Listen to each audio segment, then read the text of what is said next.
हाँ मना हैं? मैं एहसानुल हक मलिक सम्मान न्यूज से हमारे साथ हैं कहाँ पर है? राम लोटन निषाद जी, जो बचपन से ही सामाजिक न्याय की लड़ाई के लिए अपना पूरा जीवन समर्पित कर चुके हैं और इन्हीं ऐसे तमाम लोगों का एक प्रयास है कि जो सामाजिक न्याय की लड़ाई रुकी हुई थी, पटरी से अलग हुई थी, आज वो पटरी पे आ गई है। अब आप निषाद जी मुझे बताइए कि ये सामाजिक न्याय की लड़ाई अब और तेज आप कैसे करेंगे? देखिए, हम लोग 1990 की उपज हैं। जब मंडल कमीशन के तहत 13 अगस्त 1990 को लालू प्रसाद यादव जी, शरद यादव जी और माननीय नेता मुलायम सिंह यादव जी के प्रयासों से मंडल कमीशन के तहत पिछड़े वर्ग की जातियों को सरकारी सेवाओं में 27% आरक्षण मिला था। उस समय का दौर हम लोगों ने बहुत अच्छी तरह से देखा। मैं उस समय BA सेकेंड ईयर का स्टूडेंट था बनारस में। तो वो सामंती जातियाँ, जिन्हें शोषक वर्ग भी कहा जाता है, जो जाति व्यवस्था के तहत पिछड़े, दलित, वंचित, अकलियत, पसमानदा के समाज के साथ अत्याचार और उत्पीड़न की घटनाक्रम करते रहे। मैंने बनारस की गलियों में देखा कि गाय के ऊपर, शुअर के ऊपर, गधा के ऊपर, सांड के ऊपर जो है लालू प्रसाद यादव, शरद यादव, मुलायम सिंह यादव, रामविलास पासवान के नाम की पट्टिका चिपकाते थे। तो ऐसा ये लगा कि इतना आग लगी हम लोगों के सीने में कि हमारे पिछड़े वर्ग के नेता जो हमारे सामाजिक न्याय की लड़ाई को लड़ रहे हैं, उनको गाय के रूप में, उन्हें सांड के रूप में, गधा और सुअर के रूप में प्रदर्शित किया जा रहा है। ये सत्य है कि बीच में सामाजिक न्याय की जो लड़ाई थी वह मरी तो थी नहीं, लेकिन ऐसा लगता है कि वह दफन हो गई थी। लेकिन ये जो घटनाक्रम 4-5 दिनों से हमारा अयोध्या से शुरू हुआ, तो एक लगा ऐसा कि प्रदेश में ही नहीं, देश के अलग अलग प्रदेशों में एक सामाजिक न्याय की जो लड़ाई थी, दफन थी, वह नए उभार के रूप में आ गई है। जैसा कि हम लोगों को सोशल मीडिया के माध्यम से देखने पर यह मिल रहा है कि लोटन राम निषाद ने जो सामाजिक न्याय के मुद्दे पर अपने महापुरुषों ने, जिनकी बदौलत हमें सामाजिक न्याय मिला, हमें समाज में जीने का, उठने का, बैठने का, नौकरियों में जाने का, कुर्सी पर बैठने का हक मिला, इस भाव को बहुत से लोग चाहते थे।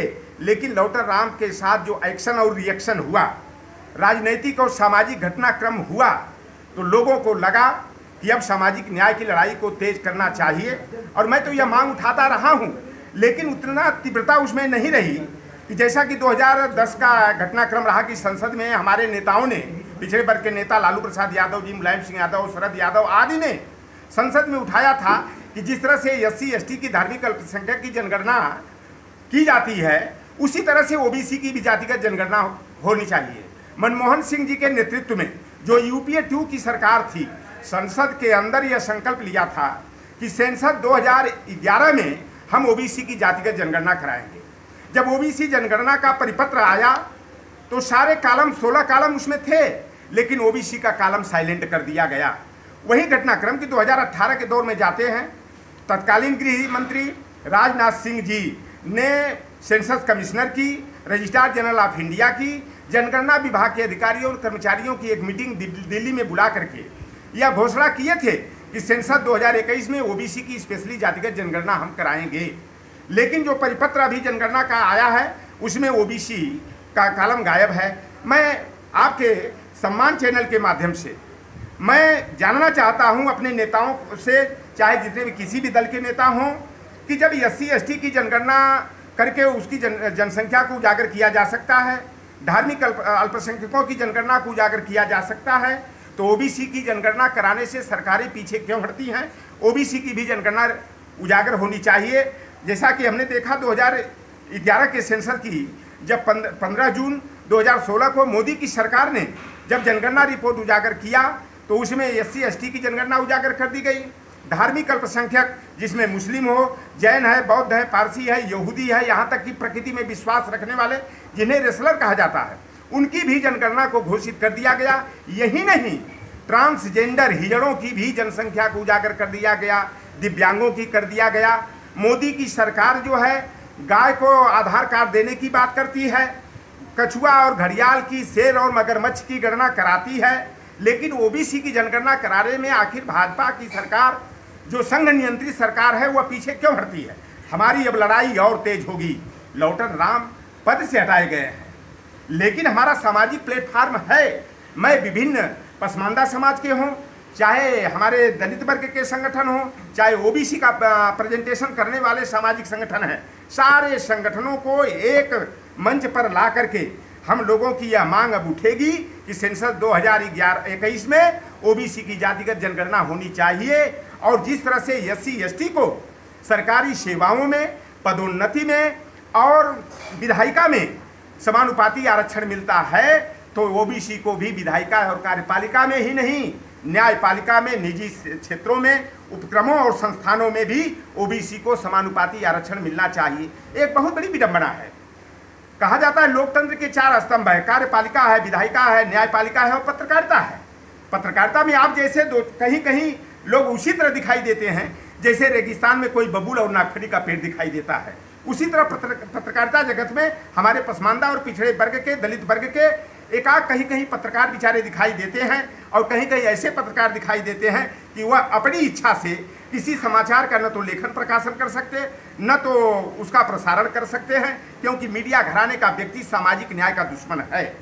वह पिछड़े, दलित, वंचित समाज को सामाजिक न्याय से वंचित करने वाला है। और न्यायपालिका की जहाँ तक बात की जाती है, एक छोटा से छोटा कर्मचारी, यहाँ तक कि अब चपरासी और बाबू का जो सिलेक्शन होता है, चयन होता है, किसी न किसी प्रतियोगिता के माध्यम से, हमारा IAS है, IPS है, PCS है, PPS है, इसका लोक सेवा आयोग के माध्यम से, संघ लोक सेवा आयोग के त्रिस्तरीय प्रतियोगिता परीक्षा के माध्यम से उसका चयन होता है।